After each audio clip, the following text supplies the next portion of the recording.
So I wondered, just want to start off to ask you how it felt to win this special award for crowdfunding on the Charity Village crowdfunding platform at our inaugural awards.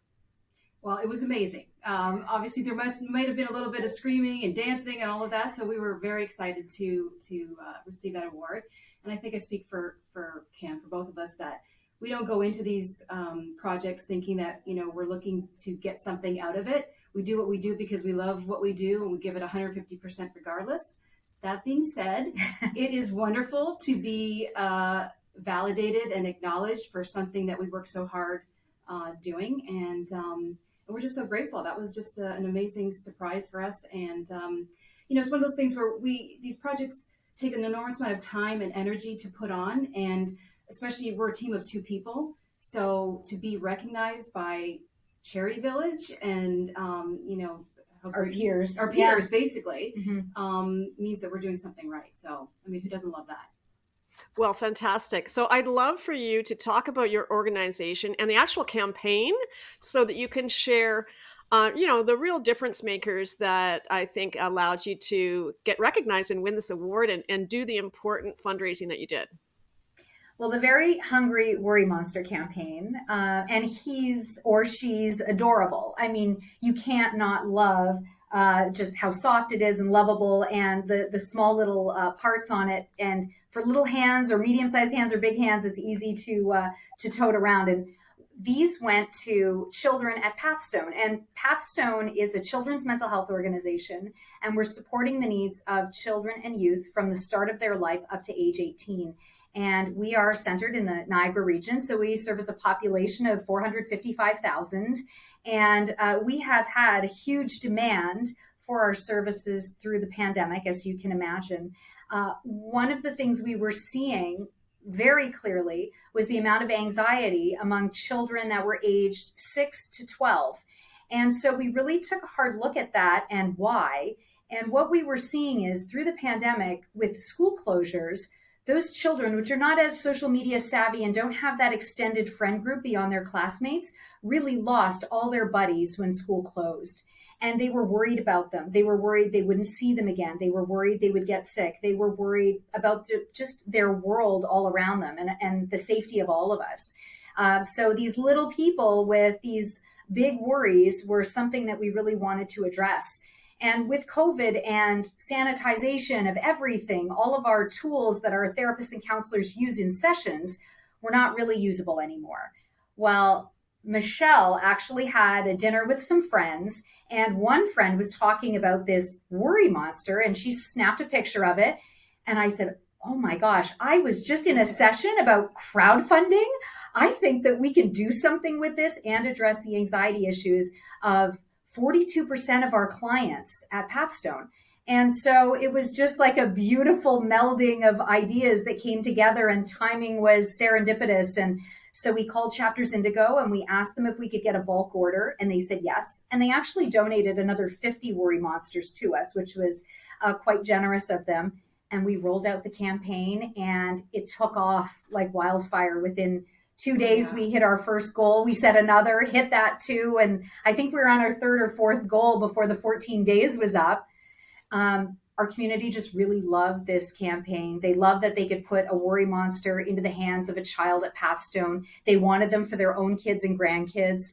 So we are actually satisfying some of those needs now. But we bought hundreds of worry monsters for our community, which was amazing. And the storytelling that came through it and the testimonials we still get are amazing. And this campaign was back in April.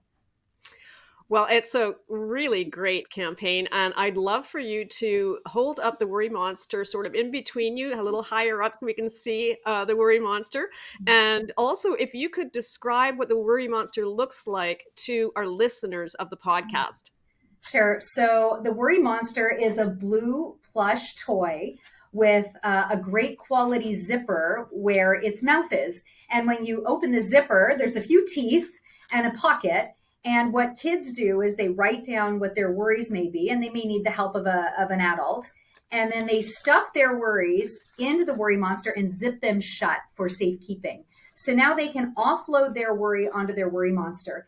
at Pathstone, they would bring their worry monster to their session, and together they and the therapist would unpack the worries and they talk about them, and then they would go away. That was kind of the whole point of it. It's a small blue plush toy that could fit in a little lunch pail if need be. Um, I love it. I need my own worry monster, I gotta tell you. Um, I just think it's a great idea and so visual and so tactile for kids, that they can actually, put their worries inside this monster, and that monster eats up those worries for them. And then to be able to, I guess, again, as you say, unpack them for the therapist. It's such a way to be able to deal with these very difficult emotions during this really tough time. And I'm sure you heard back about this. What are the stories that you heard? We had a 6-year-old, and we actually got to sit in on a session. Very articulate, mature beyond her years. But Rose was talking in her session about some of her worries, and they're worries that you would never think a 6-year-old would have. One of them was, well, she first opened up with, I have 15,000 worries. And she said, I'm worried that something is going to happen to our world and we wouldn't be ready for it.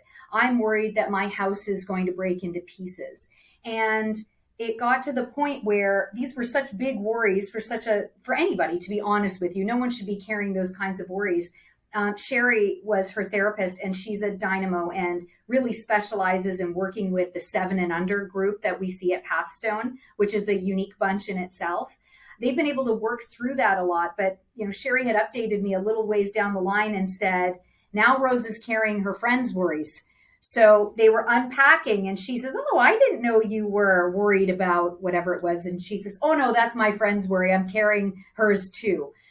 So she's obviously talking to her friends about it. So once again, that, removes some of the stigma that's around mental health. I think during the pandemic, everybody struggled at some point. So our empathy and understanding of mental health, I think, is that much more advanced as a result of the pandemic. So if you're looking for a bright spot, that's probably it.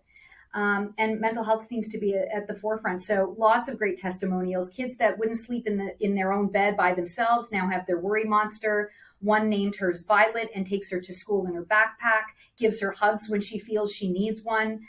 There's just really sweet stories. I received one 2 days ago. It still has lasting and large impact. Well, I really hope that this campaign grows and grows, just like this fabulous idea did as well. What has been the impact on your organization of winning this award, your team and coworkers, in terms of, how you feel about yourselves and the team morale? Has it helped during this difficult time? I think that's a fair question, and Michelle and I call ourselves the dream team. It's just an internal little thing that we have going on. It works. We're 2 people. Our offices are side by side. We should have a string and 2 styrofoam cups to chat with one another, because that's how our dialogue goes. So, for us, this was a little like, pumped our tires a little bit. It was like, wow, we're just this little foundation tucked away in Niagara, and we're on a stage that is, Canada wide. So, having that kind of win helped for us for sure. Our CEO was down the hallway at the time and heard the noise and was like, what's going on? And he's one of our biggest champions. And he sent like an email that was font large and lots of colors, and with the badge there of us being proud. Winners, so proud, shouting it from the rooftops to our foundation board and our agency board and all of our staff about, how much good is being done because of the support of the foundation, and how much programming is enriched and kids are helped because of the work we're doing. So we get that kind of acknowledgement from him often, but like that particular moment was like, wow, big spotlight. So it feels good. In a time where there's not tons of great news coming down the pipe, those kinds of campaigns that yield so much success and interest in Pathstone, is amazing for us. It makes us continue to want to do more and more and more for the organization. The nonprofit world never sleeps. So we're always trying to come up with new and innovative ideas. And the last year and a half has been all about innovation, trying stuff. Sometimes it worked, sometimes it didn't. But this was one of them that certainly did. Well, really hit it out of the park. What advice would you give to other nonprofits or organizations who might be wanting to emulate your work or be inspired by it, what advice would you give them if they wanted to do a crowdfunding campaign?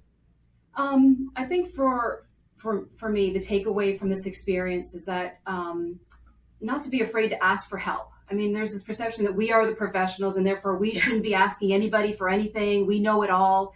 And our thinking is that's just, flawed thinking at best. So although with the Worry Monster, we were confident in the product we were pitching, we weren't so sure about the fundraising aspect of it and crafting the perfect fundraiser. It was the first time doing a crowdfunding campaign. So we had a million questions. And so what we decided to do was to go to the experts. And in this case, it was Daryl Hatton and his team, who were amazing. They were there for every question. They set up Zoom meetings with us. Mm-hmm. We hashed out ideas. They were great with feedback and provide a lot of constructive criticism, which ultimately turned out to be the campaign that won us the award. So, that collaboration, that feedback, all of that meant the world to us. And it was the thing that, ended up getting us the award. So we are so grateful. So that's my advice. Don't be afraid to ask for help. Well, we hope you continue to do campaigns on our crowdfunding platform. And I just wanted to ask you one more question. Do you think these awards are good for the sector? And if so, very briefly, why? I'll take that one. I think they are great for the sector. As I mentioned, I worked at a national charity years ago, and I think sometimes the small, medium charities feel a little lost among the crowd. So this was a really great opportunity for us to say, hey, we're doing some great stuff in Niagara too. We may not have the same budget and we may not have the same scale, but there's definitely things that we're doing that are grand too. I think we can all learn from each other, and I think being able to share a spotlight with a larger org, a small, and a medium gives that kind of perspective. So I think it is keep going. Keep doing them.